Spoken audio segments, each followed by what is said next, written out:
This is a Sports Catastrophe production.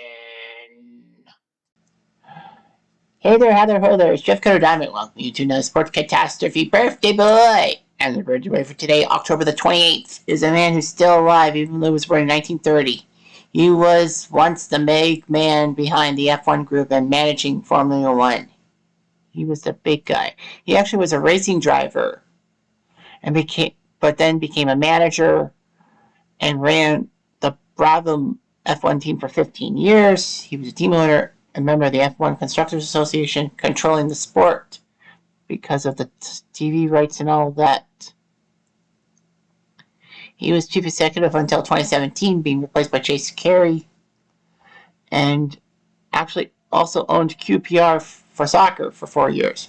Unfortunately, though, he was convicted of tax fraud and is in prison as of right now. But his name is Bernie Ecclestone. If you're an F1 Supreme fan like Bill Lang, you know who he is. I am kind of not a Supreme fan. I'm a fan, but I'm not a Supreme fan like he is. Bernie Ecclestone is now 94 years old, born October 20th, 1930 in Suffolk, England. Several fishermen. He remained with his family. He was allegedly supposed to be evacuated to the countryside because of Germany bombing England in World War II, but he stayed there. He went into training parts for motorcycles and all that. Drove a few racings and all that, but would have accidents at Brands Hatch, a famous British course, and hurt himself. After his accident, he would leave racing to make a number of lucrative investments in property and loan financing. He would return to racing in 1957 as a manager for Stuart Lewis Evans. He tried to qualify for a car at Monaco in 1958, but didn't do so well. He entered the British Grand Prix, but his car was raced by Jack Fairman. He would continue to manage Lewis Evans and all that. Unfortunately, though, he suffered severe burns when his engine exploded at the 1958 Moroccan Grand Prix and died 6 days later. Ecclestone decided to retire from racing once and for all.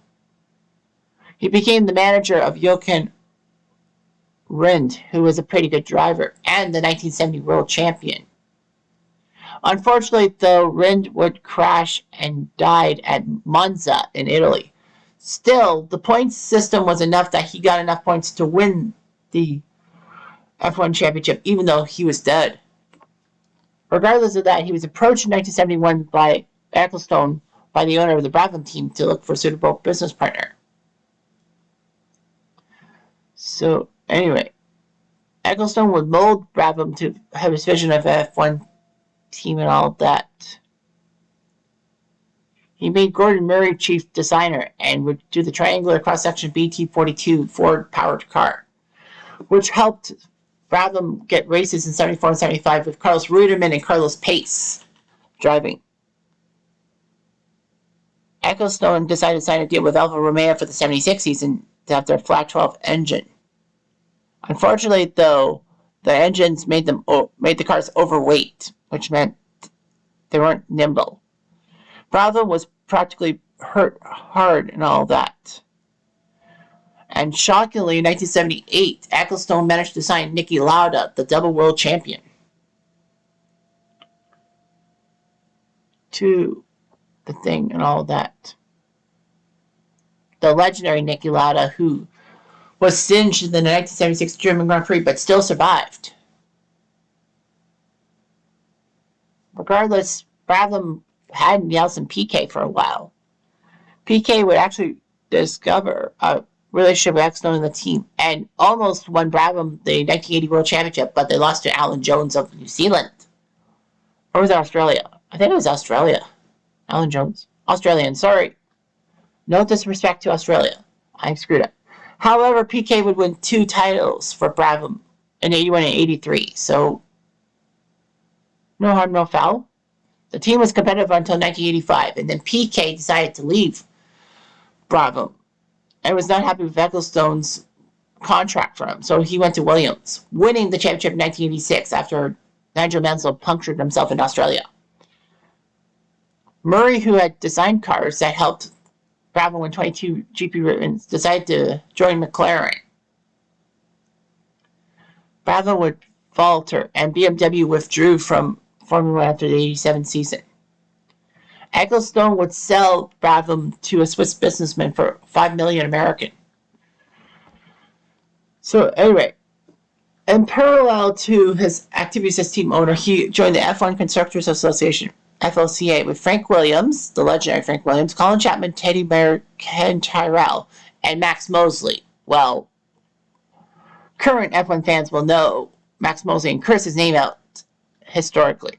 Regardless of that, he actually helped negotiate the sports TV rights, which was pretty impressive and all that. Ecclestone was the chief exec in 78, with Mosley as his legal advisor, giving stuff and all that. So anyway, TV rights would shuffle through, but Ecclestone had the TV rights in exchange for annual payments. He would hire Sid Watkins as the official F1 medical doctor. After a crash at the 1978 Grand Prix that saw the death of Ronnie Peterson, Watkins demanded that Ecclestone made better safety measures. And Ecclestone took Watkins at his word and did so the next race. Of course, Ecclestone would be known for the 94 San Marino Grand Prix. Ecclestone inadvertently misinformed Senna's family that Senna had died. Ecclestone had used a walkie-talkie to ask Sid Watkins about Senna's condition, but the walkie-talkie had static, and Ecclestone misinterpreted Watkins' response of his head as he's dead. He was biologically alive.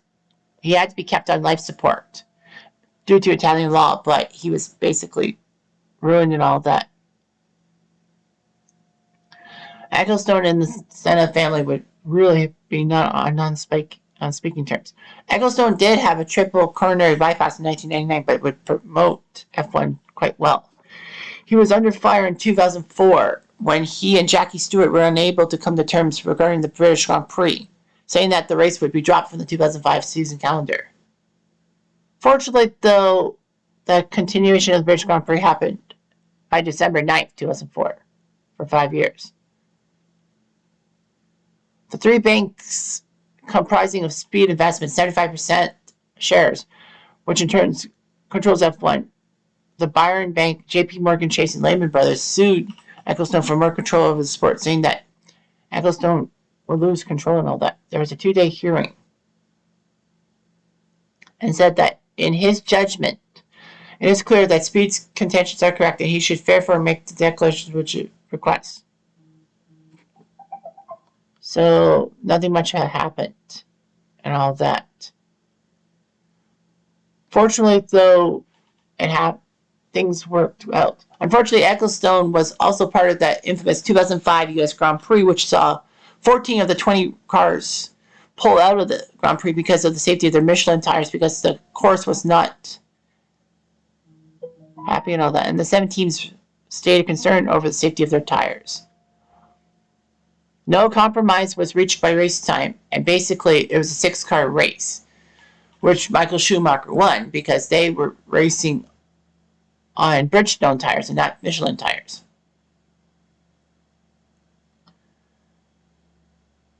A lot of people blame Ecclestone because of his position of power. So anyway, it just happened that way.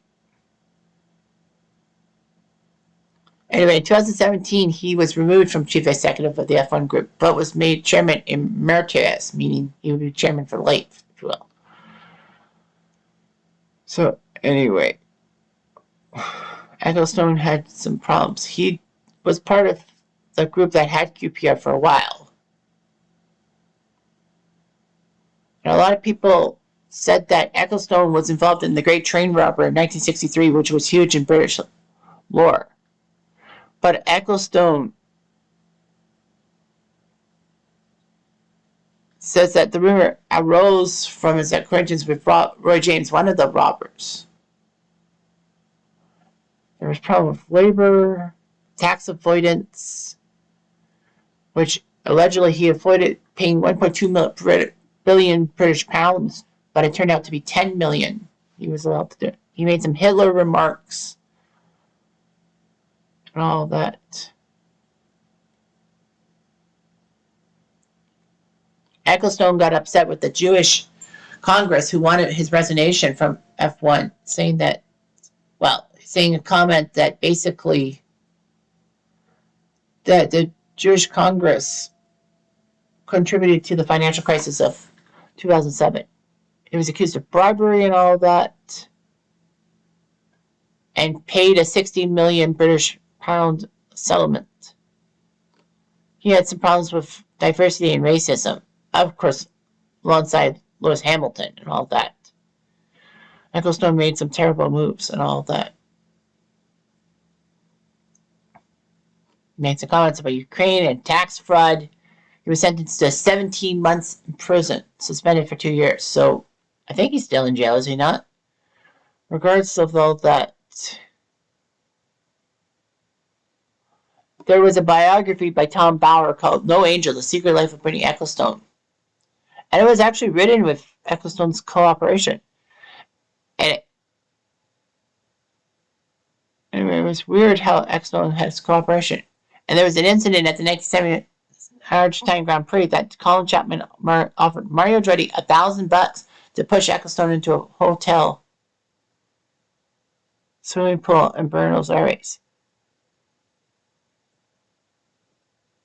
Andretti approached Ecclestone and confessed the plot, to which Ecclestone replied, "Pay me half and you can." Anyway, his personal life, his net worth is worth $2.9 billion in American money. Ecclestone actually turned down a knighthood, which was shocking. But anyway, he's been married 3 times, having a few kids and all that. He actually married a VP of marketing for the British Brazilian Grand Prix in 2012, even though Ecclestone was 46 years older than Flossie. Ecclestone actually has a kid with Flossie, born in July 2020. He's one of the oldest known fathers.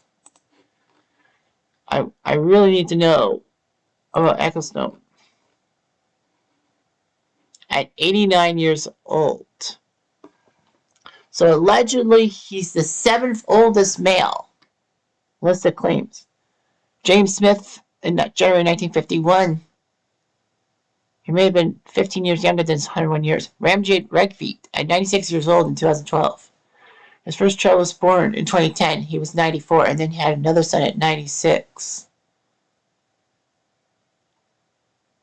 Les Coley in 1992 was 92 years old. Mahmoud Adam of Palestine, 92 years old in 2017. Rogolds of Croatia, 92 years old when he had a kid. Julio Iglesias Sr., the powerful singer of the 1980s. There was a posthumous birth and all of that. The birth of a child after the death of a parent. So after Julio died, his son was born. And then Ecclestone at 89 years old. Having 3 daughters and a son. That's just shocking. That Ecclestone would have a kid at his age. Man, that's awkward.